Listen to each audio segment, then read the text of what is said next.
Buenos días y bienvenidos, my esteemed colleagues. Good morning and welcome to my anticipatory set presentation.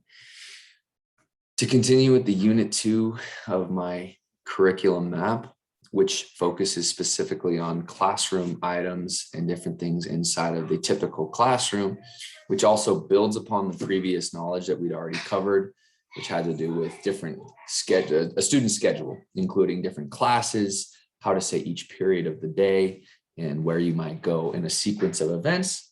To build upon that previous knowledge, we're going inside of the classroom to talk about different classroom items, different materials inside of the classroom, and then the relationship between those materials. So one of the key verbs that we use to do that is the verb estar. So this is right at the beginning of a new unit. We're going to be talking about this grammatical concepts and then building upon the previous knowledge we've already established.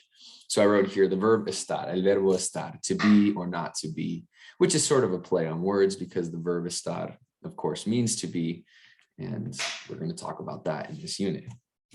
So moving on here, let's see. There's a little song that I'm going to sing for the students at the beginning of the unit. It's a helpful little tool.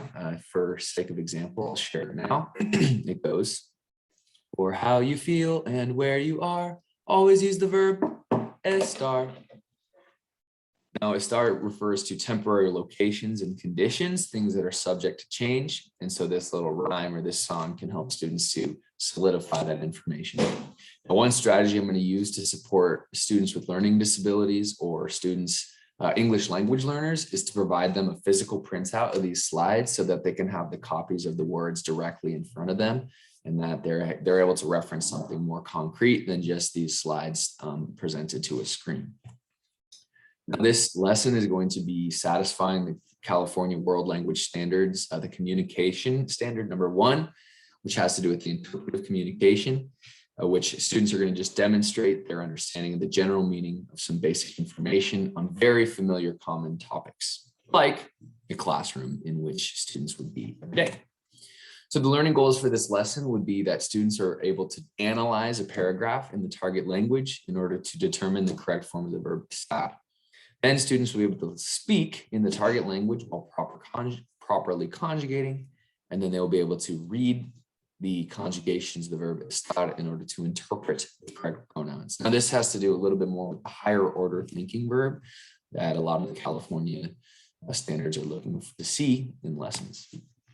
So the verb estar, it's an irregular verb. This is just going to be some background information on the concept so that this will be going over. Students can have a general overview of the verb before we learn the specifics of how it's used in context and how we conjugate it.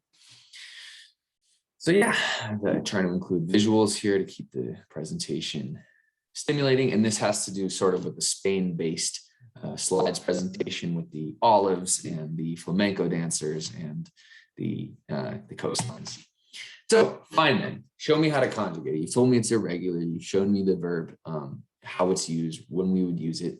Fine, how are we going to do that? Here I've included this conjugation table. I've tried to keep the image bright.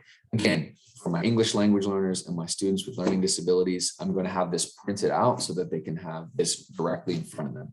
We're also going to be building upon our prior knowledge because before this lesson, what we'll have done is we already have learned how to conjugate regular AR verbs. So adding on to this is just building on to our previous knowledge because we have the foundation already. Now we're just introducing how we might conjugate irregular verbs. A couple of examples here. Now, as I mentioned, this is building on the prior knowledge, which included talking about classroom objects, different things we might find in a classroom. So to describe location, which as we heard from the song, how you feel or where you are, always use the verb estar. I've included a couple of different examples here of the verb estar being used in different contexts and being used to describe different classroom objects. So I'll just read one or two here. El sacapuntas está encima del escritorio. Now here we're using the verb estar to compare the location of two separate things. The pencil sharpener is on top of the desk. Or yo estoy al lado de la mesa, meaning I am next to the table.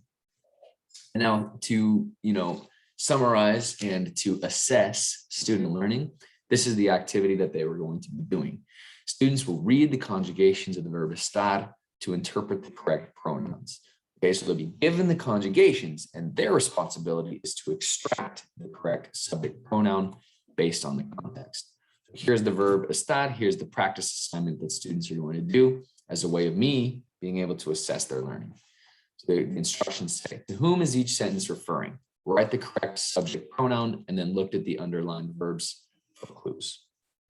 We'll complete this activity, and let's just assume that students get through to this point in the lesson and they're still struggling.